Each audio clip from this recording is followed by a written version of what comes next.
B ഈ election കഴിയുന്നതോടുകൂടി അധികാരത്തിൽ നിന്ന് പുറത്താവുമെന്ന് വിശ്വസിക്കുന്നവരുടെ എണ്ണം വർദ്ധിച്ചു വരികയാണ്. വിവേകമുള്ള, ബുദ്ധിയുള്ള, ഇൻഫോംഡ് ആയ സാധാരണ ജനങ്ങൾ എല്ലാം കരുതുന്നത് ബി 200 സീറ്റ് തികക്കില്ല എന്നാണ്. എന്നാൽ ഇപ്പോൾ ബി സ്തുതിപാഠകർ ആയിരുന്ന തിരഞ്ഞെടുപ്പ് വിദഗ്ധരും ബി വീണ്ടും ഭരണത്തിൽ വരില്ല എന്ന് ഉറപ്പിച്ചിരിക്കുകയാണ്. ബി സ്തുതിപാഠകർ ആയ രാജ്യത്തെ 4 പ്രമുഖ തെരഞ്ഞെടുപ്പ് വിദഗ്ധരുടെ നിരീക്ഷണം നമുക്ക് വിശദമായി പരിശോധിക്കാം. ഇത് C4 സ്ഥാപകൻ പ്രേംചന്ദ് പാലേട്ടി. ഇപ്രാവശ്യം ഇന്ത്യ സഖ്യം കേന്ദ്രത്തിൽ സർക്കാർ രൂപീകരിച്ചേക്കാം എന്നാണ് അദ്ദേഹത്തിന്റെ കണ്ടെത്തൽ. ബി അവർ പ്രതീക്ഷിക്കുന്ന സീറ്റുകൾ ലഭിക്കില്ല. ഓഹരി വിപണി പോലും ഭരണമാറ്റത്തെക്കുറിച്ച് മനസ്സിലാക്കിയിരിക്കുന്നു. സമുദായങ്ങളെ ഭിന്നിപ്പിക്കുന്ന കാര്യങ്ങളാണ് പ്രധാനമന്ത്രി പറഞ്ഞുകൊണ്ടിരിക്കുന്നത്. കഴിഞ്ഞ തവണത്തെ തിരഞ്ഞെടുപ്പിലെ പോലെ പുൽവാമയോ ബാലക്കോട്ട് പോലുള്ള വിഷയങ്ങൾ ബി സഹായിക്കാനില്ല. അതിനാൽ മതത്തെയാണ് തിരഞ്ഞെടുപ്പ് വിഷയമായി ബി ഉപയോഗിക്കുന്നത്. എനിക്ക് കിട്ടിയ സൂചനകൾ അനുസരിച്ച് NDAക്ക് ഭൂരിപക്ഷത്തിന് ആവശ്യമായ സീറ്റുകൾ ലഭിക്കില്ല. കർണാടകം, തെലങ്കാന, രാജസ്ഥാൻ, മഹാരാഷ്ട്ര, ഉത്തർപ്രദേശ്, ബീഹാർ എന്നീ സംസ്ഥാനങ്ങളിൽ ബി വലിയ തിരിച്ചടി ഉണ്ടാവും. ഇതാണ് അദ്ദേഹത്തിന്റെ വാക്കുകൾ. ഇനി ആക്സിസ് മൈ ഇന്ത്യയുടെ തിരഞ്ഞെടുപ്പ് വിദഗ്ധനായ പ്രദീപ് ഗുപ്തയുടെ വാക്കുകൾ പരിശോധിക്കാം.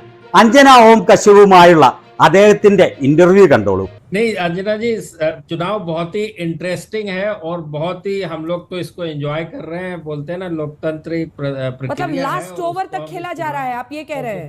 कर रहे हैं लास्ट ओवर तक. ഈ തിരഞ്ഞെടുപ്പ് വളരെ ഇൻട്രസ്റ്റിംഗ് ആണ്. അവസാന ഓവർ വരെ കളി ആവേശകരമായി മുന്നോട്ട് പോകും. बहुत मजा आएगा. आखिरी वोट पड़ने तक बहुत मजा आएगा. അവസാന വോട്ടും പോൾ ചെയ്യുന്നതുവരെ വളരെ രസകരമായിരിക്കും.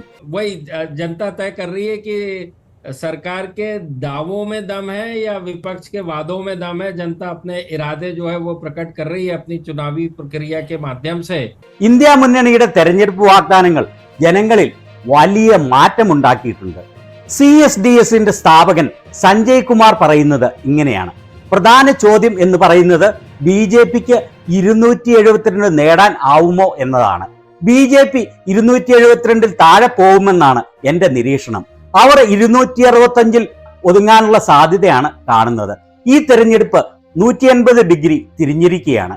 ഇനി അടുത്ത കാലത്തായി മോദിയുടെ വലിയ സ്റ്റൂജായി മാറിയിരിക്കുന്ന പ്രശാന്ത് കിഷോർ മിന്റ് മാഗസിന് നൽകിയ അഭിമുഖത്തിൽ പറഞ്ഞത് ഈ തെരഞ്ഞെടുപ്പ് മോദിയും പ്രതിപക്ഷത്ത് ജനങ്ങളുമായുള്ള പോരാട്ടമാണ്. മോദി എന്നത് പരാജയപ്പെടുത്താൻ കഴിയാത്തതാണെന്നുള്ള ധാരണ മാറിയിരിക്കുന്നു. പ്രതിപക്ഷ പാർട്ടികൾ മോദിക്ക് വലിയ വെല്ലുവിളി ഉയർത്തുന്നില്ലെങ്കിലും സാധാരണ ജനങ്ങൾ ഇപ്രാവശ്യം മോദിക്ക് വലിയ വെല്ലുവിളിയാണ് നൽകുന്നത്.